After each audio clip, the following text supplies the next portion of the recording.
열왕기상 4장. 솔로몬 왕이 온 이스라엘의 왕이 되었고 그의 신하들은 이러하니라.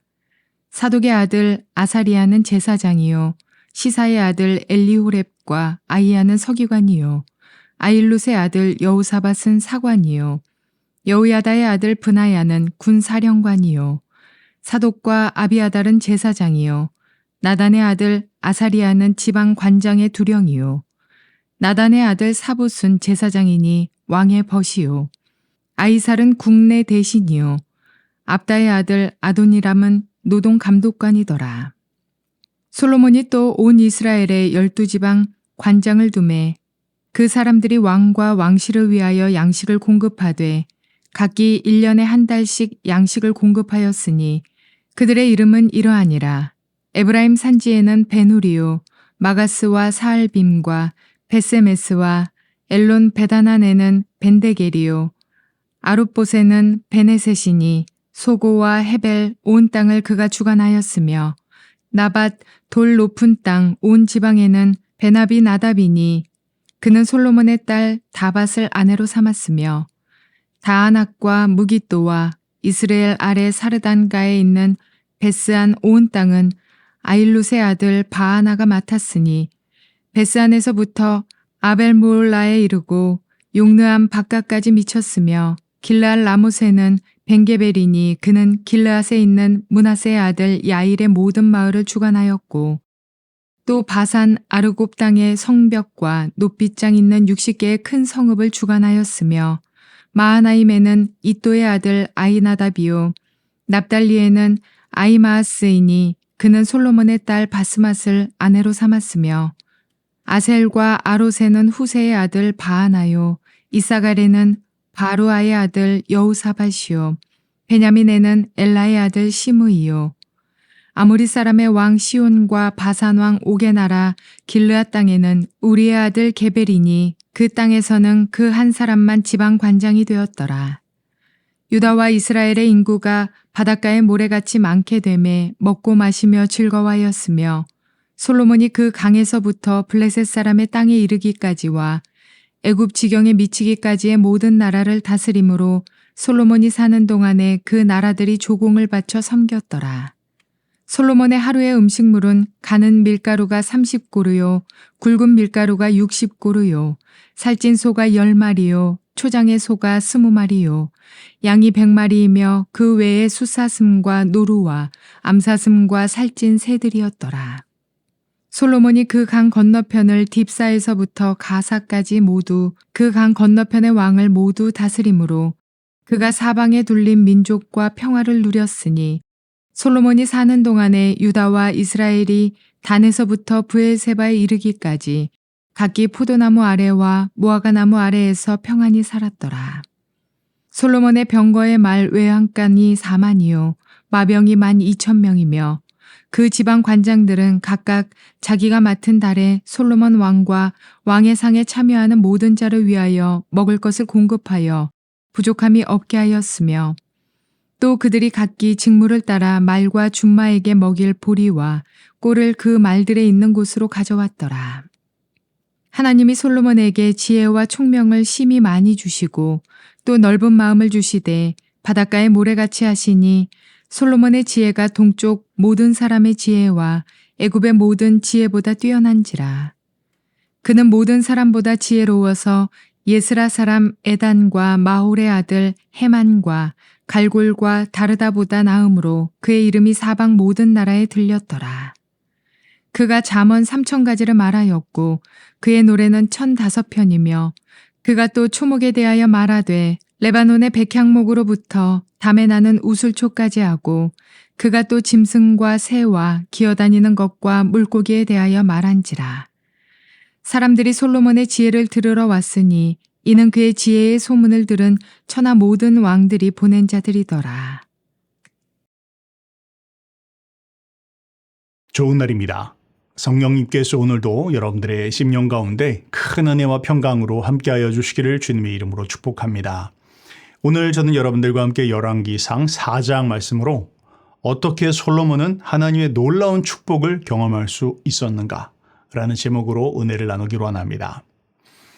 우리는 지난 시간 2장에서 솔로몬이 다윗에 이어서 왕이 되었고 또 그가 왕이 된 후에 모든 장애물이 될 수 있는 정족들을 공의롭게 다스린 내용을 살펴봤고 그로 말미암아 그의 통치가 그의 치사가 견고하게 되었다라는 것을 살펴보았습니다. 그리고 지난 시간 우리는 3장 말씀에서 솔로몬이 왕이 된 후에 그가 기브온 산당에서 하나님 앞에 1,000번제를 드린 내용을 살펴보았죠. 1,000번제 핵심은 무엇이었습니까? 하나님이 다스리시는 나라가 되게 해주십시오. 다윗을 통해서 배운 것입니다. 다윗의 유업입니다. 다윗이 그 마음 중심 가운데 세우고자 했던 나라였고 솔로몬이 다른 건 몰라도 그 아버지 마음의 중심에 있는 하나님이 통치하시고 다스리시는 그런 나라가 되게 해주십시오. 그 마음이 솔로몬 마음 가운데 있었던 것이죠. 그래서 그가 1,000번제를 드렸습니다. 그런데 뿐만 아니라 1,000번제를 드리고 나서 솔로몬이 하나님께서 내가 너에게 무엇을 해줄까라고 이야기할 때 솔로몬이 하나님 앞에 나아가 드렸던 그 마음의 중심, 그것이 참 하나님을 기쁘시게 하였습니다. 자기의 그 어떤 개인의 영달과 그 축복을 구하지 않고 그가 하나님을 바르게 백성들을 바르게 판결할 수 있는 당신의 백성들을 바르게 판결할 수 있는 그런 듣는 마음과 지혜를 나에게 허락하여 주십시오. 그것이 하나님의 마음을 참 기쁘게 했다라는 것이죠.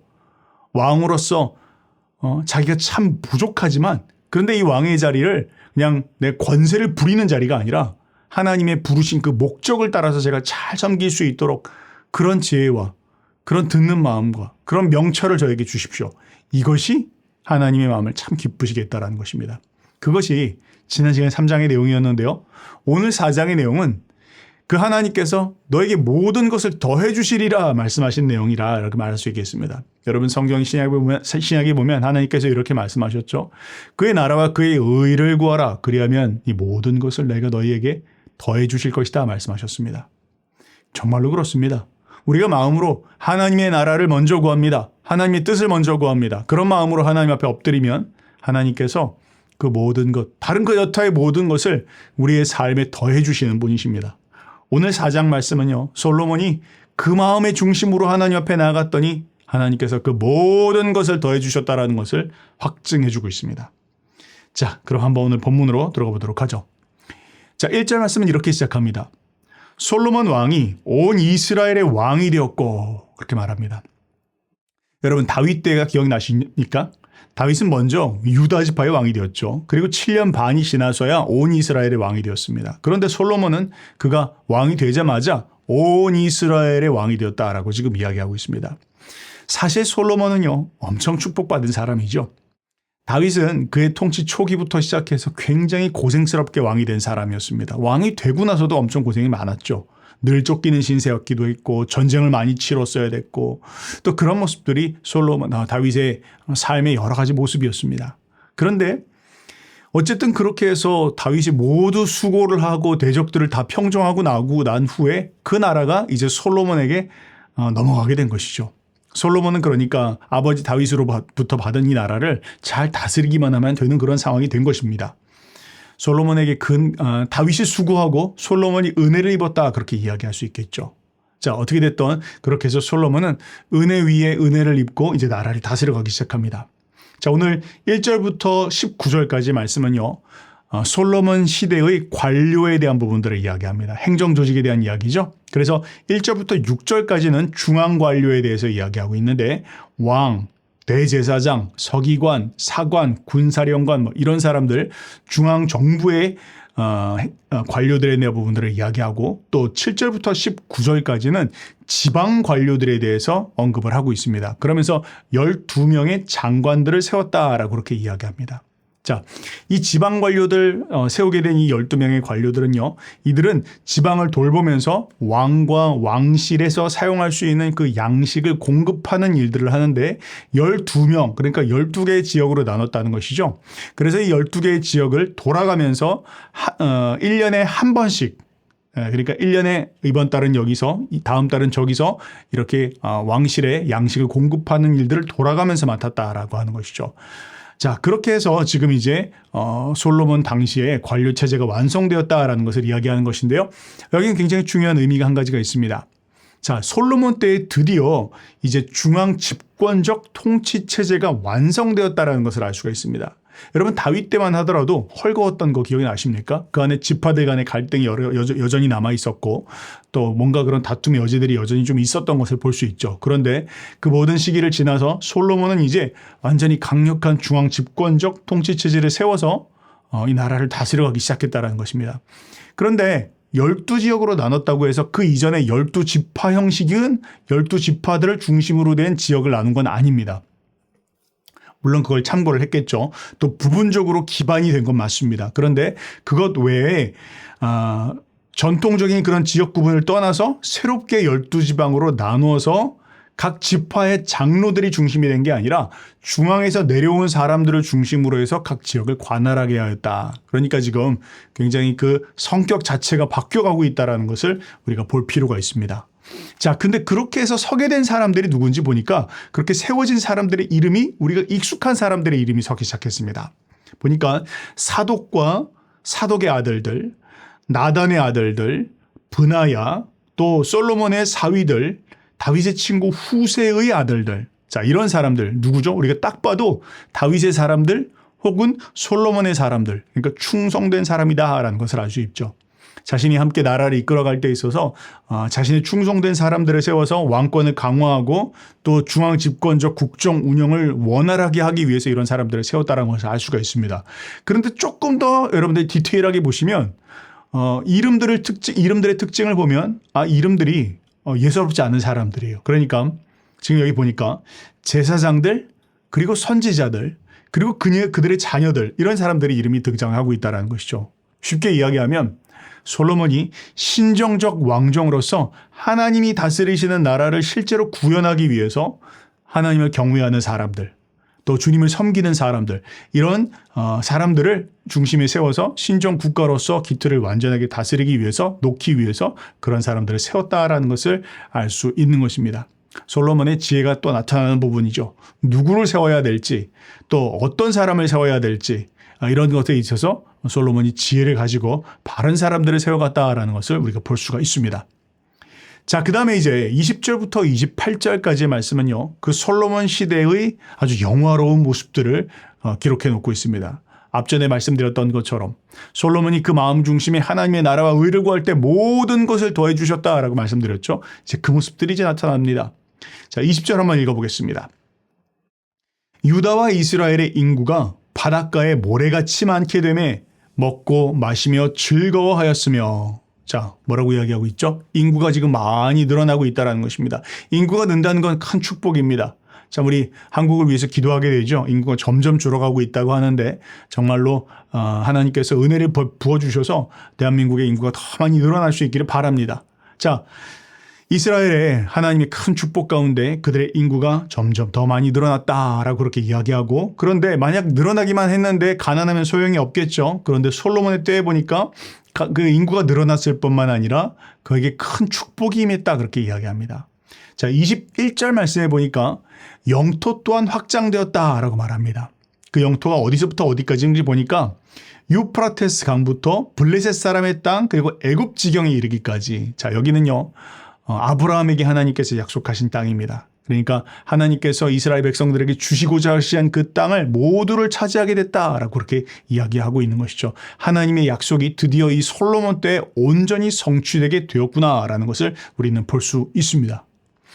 자, 뿐만 아니라 22절, 23절은 엄청난 양의 음식이 왕실에서 소비되었더라라고 그렇게 이야기하고 있어요. 재미있는 부분들입니다. 솔로몬이 이렇게 대식가였던가? 솔로몬이 혼자 먹은 건 아닌 것 같아요. 아마 국내의 사람들이 같이 먹었겠죠. 자, 얼마를 소비했는지를 보니까 제가 계산을 해봤습니다.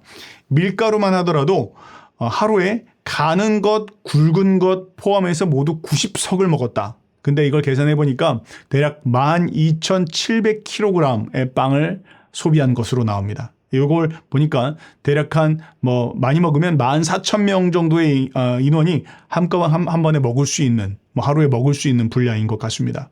아마 당시에 솔로몬 당시의 궁의 인구가 인원이 한 14,000명 정도 스텝이 있었던 것으로 보입니다. 고기도 보니까 대략 14,000명 정도가 하루에 한 근 정도 먹을 수 있는 양을 소비한 것으로 봐서 그 정도 규모가 있었던 것으로 보인다라는 것이죠. 그러니까 벌써 왕과 왕실과 왕의 가족들, 친척들, 신하들 이런 사람들이 다 그렇게 크게 나라를 다스려가고 있었다라는 것을 볼 수가 있습니다. 그 다음에 또 한번 보니까 백성들 안에 그 나라에 풍요와 평화가 있었다 이렇게 말하네요. 24절에 그가 사방에 둘린 민족과 평화를 누렸으니 그렇게 말하고 있네요. 여러분 다윗 때에는요 평화가 없었습니다. 다윗 때에는 많은 전쟁이 있었죠. 또 무력으로 통일을 하는 데 있어서 많은 피를 흘렸어야 됐습니다. 그런데 다윗이 끝나고 솔로몬 때는 그때부터는 평화의 시대가 찾아왔습니다. 전쟁이 더 이상 별로 벌어지지가 않습니다. 자, 그렇게 되었다라는 것이죠. 그래서 그 드넓은 영토 안에 많은 그런 민족들이 평화롭게 공존하면서 사는 시대, 그 시대가 바로 이 솔로몬의 시대였다. 자, 그러면서 또한 25절에 보니까 솔로몬이 사는 동안에 유다와 이스라엘이 단에서부터 브에세바까지 이르기까지 각기 포도나무 아래와 무화과나무 아래에서 평안히 살더라라고 그렇게 이야기합니다. 포도나무 아래, 무화과나무 아래에서 평안히 살더라. 여러분 오늘날 이 이스라엘에서 벌어지고 있는 전쟁을 한번 생각해 보십시오. 어느 누가 지금 포도나무 아래에서 무화과나무 아래에서 평안히 이렇게 쉬고 이야기하고 음악 듣고 뭐 이렇게 못하지 않습니까? 지금 막 폭탄이 날아오고 있는 그런 상황들을 생각해 본다면 이게 이 솔로몬 때 당시의 평화라는 것이 어떤 것이었는지가 더 귀하게 느껴지는 것 같습니다. 자, 그런데 여러분 잠깐 여기서 멈춰서 우리가 한번 생각해 봅시다. 여러분 지금 이 솔로몬 시대는요. 어떤 면에서 봤을 때 메시아 왕국의 예표입니다. 하나님께서 다윗에게 뭐라고 약속하셨냐면 다윗과 언약을 맺으시기를 다윗의 후손을 통해서 하나님께서 그의 왕위가 영원할 것이다 그렇게 약속하셨죠. 자, 직접적으로 그 예언에 하나님의 언약에 해당되는 사람은 바로 솔로몬입니다. 그러니까 하나님께서 다윗과 맺으셨던 그 약속을 솔로몬 때에 실제로 그것을 성취시켜주고 있는 것이죠. 자, 솔로몬 때의 그 모습의 가장 대표적인 게 방금 읽었던 부분입니다. 진정 모든 그런 민족들이 평화롭게 공존하며 살며 포도나무 아래에서 무화과나무 아래에서 평안하게 살고 있는 그때의 모습이 바로 그 솔로몬 때의 모습이라는 것이죠. 자, 그런데 제가 여러분들 다윗 언약 설명드릴 때 말씀을 드렸습니다. 하나님께서 다윗 언약을 주셨을 때 그것은 비단 다윗의 혈통적인 자녀들 만이 아니라 예수 그리스도께서 다스리시는 나라를 이야기한다라고 말씀드렸습니다. 그러니까 다른 말로 이야기하면 지금 여기서 보이는 이 솔로몬 시대의 이 평화는 메시아 왕국의 예표로서 우리에게 보여주시는 것입니다. 예수님께서 통치하시고 다스리시는 나라가 되면 모든 민족들이 평화롭게 공존할 수 있게 되어지고 모든 사람들이 포도나무 아래에서 무화과나무 아래에서 쉬는 날이 오게 되어질 것이다 라는 것을 말씀하고 있는 것입니다. 여러분 그날이 소원되지 않습니까? 저는 그날을 바랍니다. 간절한 마음입니다. 하나님 그런 날이 오게 해주십시오. 그런 시대가 오게 해주십시오. 그것이 선교하는 근본적 동기입니다. 우리가 왜 복음을 전합니까? 왜 우리가 다른 민족들에게 복음을 증거합니까? 왜 우리가 무슬림들에게 나가서 예수 그리스도를 증거합니까? 왜 메시아를 우리가 이야기합니까? 그가 다윗의 후손이고 그가 다스리시는 나라가 도래할 때 세상에 평화가 오기 때문입니다. 유치한 이유가 아니죠. 고귀한 이유입니다. 삶을 던질 만한 이유입니다. 우리의 삶 모든 것을 쏟을 수 있는 가치 있는 것입니다. 그게 선교의 근본 동기인 것입니다. 자, 그리고 26절부터 28절까지 보면 그 다윗의 나라 가운데 막강한 군사력에 대한 부분들을 또한 이야기해 놓고 있습니다. 자, 그러면서 이제 마지막 29절부터 34절까지의 말씀은 솔로몬의 지혜에 대해서 조금 더 언급을 하면서 솔로몬에게 하나님이 주신 지혜가 얼마나 대단했던지 그 주변에 있는 나라 가운데 따를 자가 없었더라라고 말하네요. 본문을 읽어보겠습니다. 하나님이 솔로몬에게 지혜와 총명을 심히 많이 주시고 또 넓은 마음을 주시되 바닷가에 모래같이 하시니 솔로몬의 지혜가 동쪽 모든 사람의 지혜와 애굽의 모든 지혜보다 뛰어난지라. 뭘 말하죠? 솔로몬의 지혜가 동양의 모든 사람의 지혜 그리고 당시의 현인이라고 이야기할 수 있는 사람들이 많이 있는 애굽의 모든 지혜보다 뛰어났다. 당대에 비길 사람이 없었다라고 그렇게 이야기하고 있죠. 그 다음 뒤에 보니까 또한 그는 철학자였고 그는 또한 시인이어서 3,000개의 잠언 또 1,005개의 노랫말을 짓는 사람이었다. 노래 한 곡 짓기도 참 쉽지가 않은데 그런데 진짜 대단한 그런 하나님의 지혜를 얻은 것이죠. 또한 그는 동물과 식물에 대해서 너무나 잘 알고 있어서 해박하게 동물과 식물 하나하나에 대해서 너무 잘 알고 논할 수 있는 만큼의 그런 지혜를 가진 사람이었다. 그렇게 또 말합니다. 자, 그래서 그 주변에 있는 모든 나라에서 이 솔로몬의 명성은 자자할 수밖에 없었더라라는 것을 지금 이야기하네요. 자, 오늘 말씀을 통해서 우리가 깨달을 수 있는 것은 무엇입니까? 어떻게 솔로몬이 이렇게 하나님으로부터 놀라운 축복을 받을 수 있었습니까? 그 비결은 무엇이었습니까? 그것은 바로 다윗처럼 하나님을 사랑하고 그분의 음성에 청종하고자 하는 그런 마음, 그 마음의 중심이 다윗에게 있었고, 또한 솔로몬에게 1000번째 하나님 앞에 정말 하나님이 다스리시는, 하나님이 통치하시는 나라가 되게 해주십시오. 하나님이 중심된 나라가 되게 해주십시오. 하나님의 나라와 의를 먼저 구할 때 하나님 모든 것을 더해주셨다는 것을 지금 이야기하고 있습니다. 여러분의 공동체 속에 하나님의 나라와 의가 이루어질 수 있게 달라고 기도하십시오. 건강, 돈 문제, 관계 문제, 자녀 문제 여러 가지 있죠. 우리가 문제를 두고 기도하기 시작하면 우리의 기도는 끝도 없고 매일 뒤치다거리하는 그런 기도로 끝납니다. 그러나 우리가 진짜 구해야 될 게 있습니다. 하나님의 나라입니다. 하나님의 통치입니다. 오늘 방금 읽어드렸던 것처럼 메시아의 통치가 이루어지게 해주십시오. 우리 가정 안에, 이 나라의 민족 안에, 열방 안에 예수 그리스도께서 통치하시고 다스리시는 그런 나라가 되게 해주십시오. 여러분 그렇게 기도하십시오. 그러면 하나님이 모든 것을 더해 주실 것입니다. 그런 은혜를 누리시는 저와 여러분들 되시기를 주님의 이름으로 축복합니다.